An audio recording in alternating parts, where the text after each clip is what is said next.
Students, welcome in our history lecture.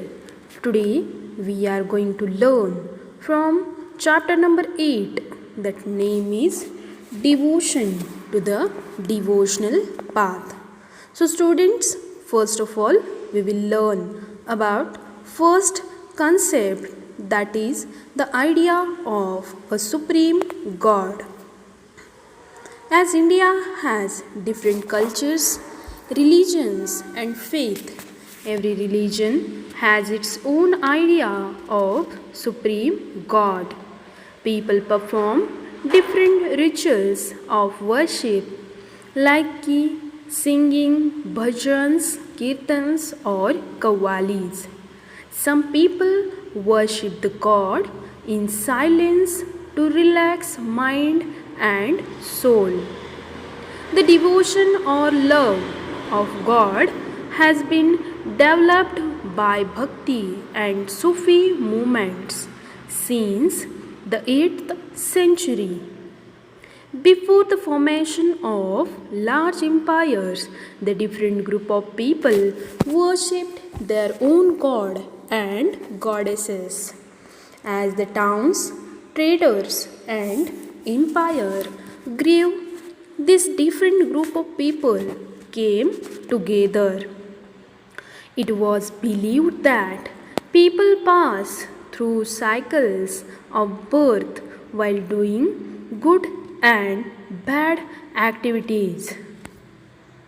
Also, people started to believe that all human beings are not equal even at the birth.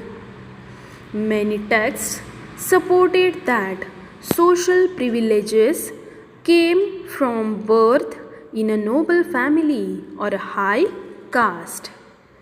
On the other hand, there were also people who didn't support such ideas and followed the teachings of Buddha or the Jainas. According to the teachings, it is the possible to overcome social differences and break the cycle of rebirth through the personal efforts. But others believed that bhakti of Supreme God can free the people from cycles of birth and death. This idea was in the Bhagavad Gita that became popular in the early centuries of Common Era. Later, Shiva, Vishnu, and Durga became the supreme gods and worshipped by various rituals. The local myths and legends became part of the Puranic stories. The methods to worship gods and goddesses mentioned in the Puranas became part of local traditions. The Puranas also supported that it is possible for lower castes to receive blessings of God.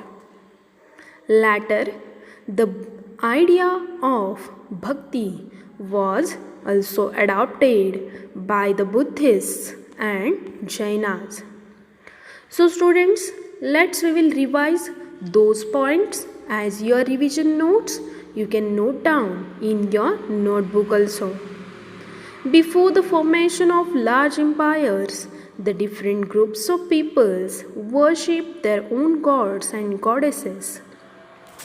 It was also believed that all human beings are not equal, and the people who born in the noble families and higher castes have the privileges. The idea emerged that people pass through the cycles of birth while doing the good and bad activities. On the other hand, there were also people who don't support such ideas and followed the teaching of Buddha or the Jainas. Some people believed that Through the bhakti of Supreme God, they can be free from cycles of birth. Shiva, Vishnu, and Durga became the supreme gods and worshipped by the various rituals. The methods of worship God that were described in the Puranas became part of local tradition. The Puranas also supported that it is possible for the lower caste to receive blessings of the god. Idea of the bhakti became so popular that even Buddhists and Jainas also adopted it. मतलब लोगों में ये जो idea है वो इतनी famous हो गई थी कि बुद्धिस्ट और जैन लोग थे उन्होंने भी उसे क्या किया हुआ था, एक्सेप्ट किया हुआ था. So I hope students you understood that first concept of the idea of Supreme God. In the next point we are going to learn about a new kind of bhakti in the South India, Nainars and Alvars.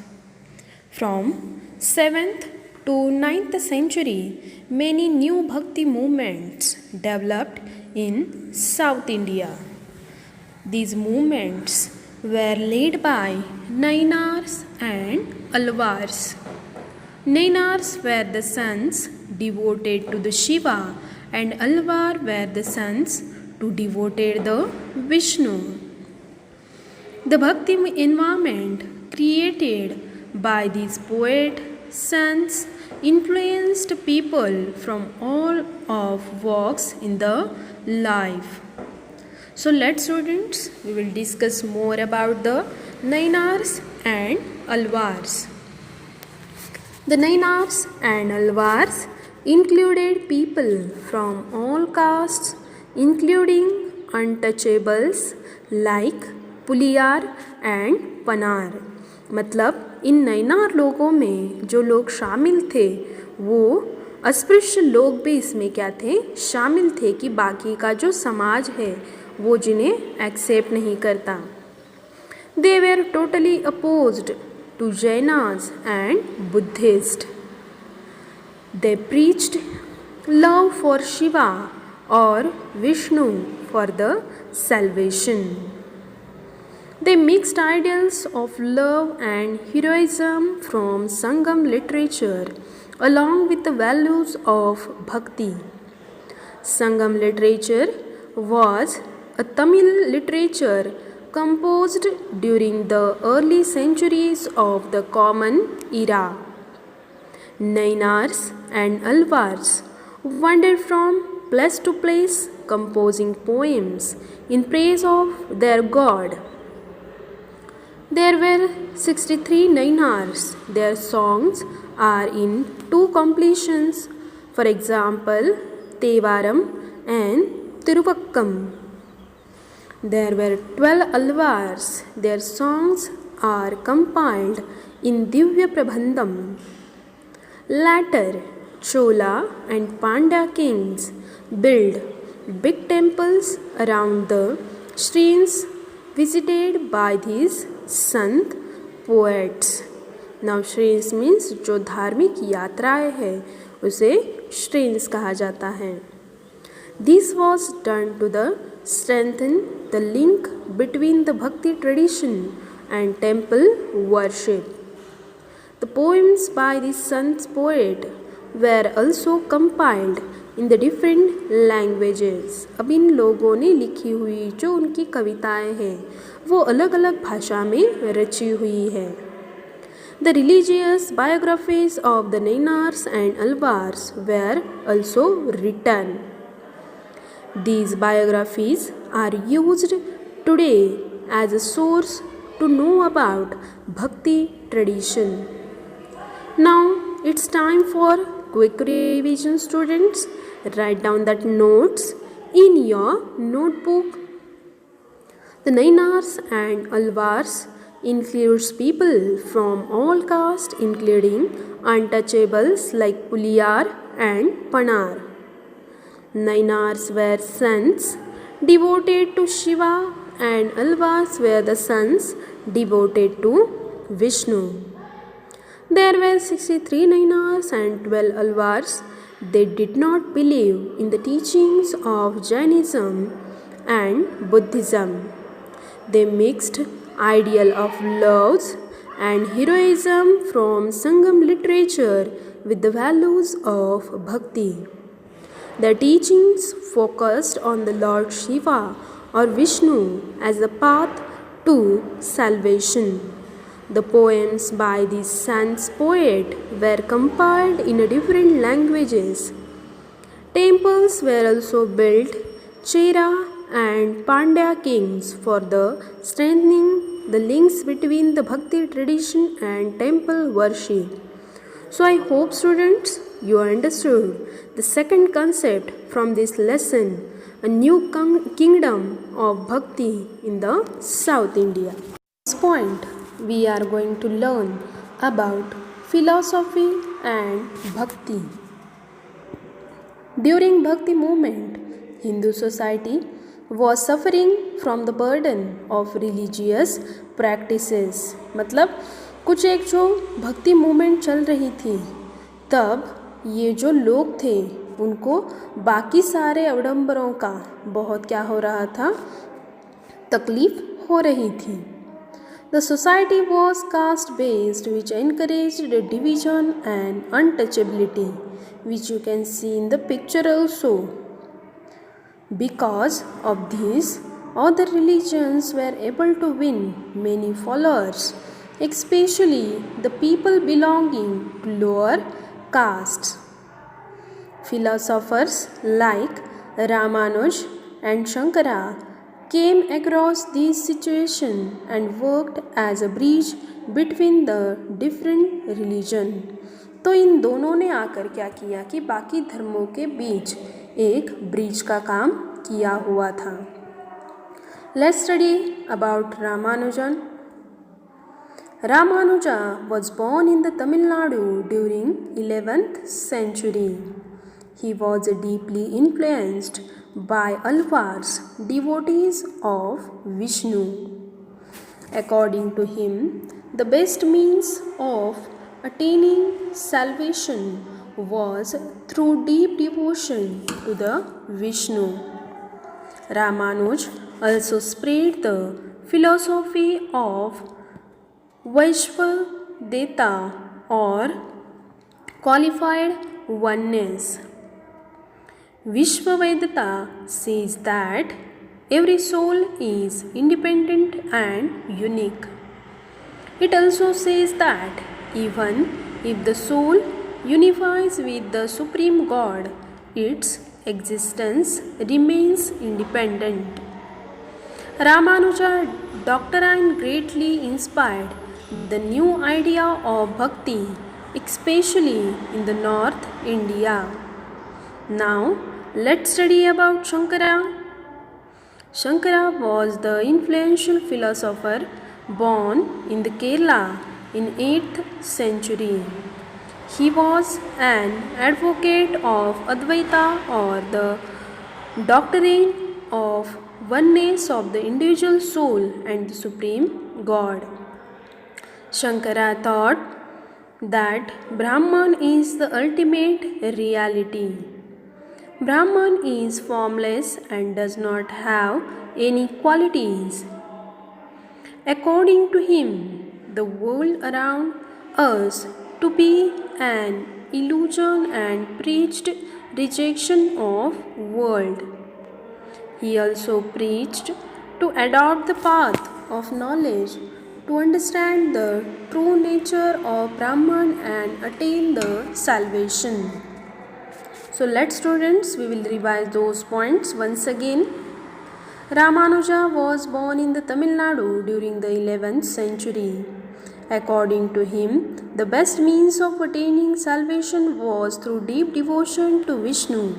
He gave the theory of Vishvadeta.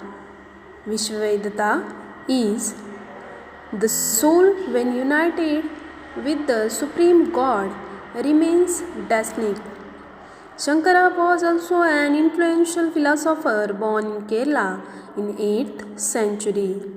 He was an advocate of Advaita or the doctrine of the oneness of the individual soul and Supreme God. According to him, the world around us to be an illusion and preached rejection of the world.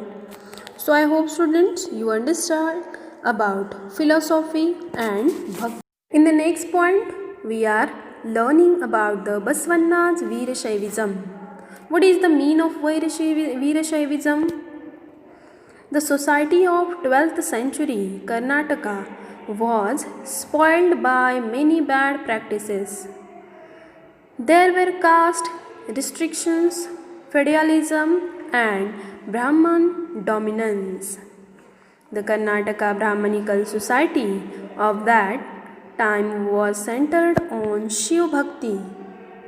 Several persons rose against the Shaivati Brahmanical traditions of discrimination.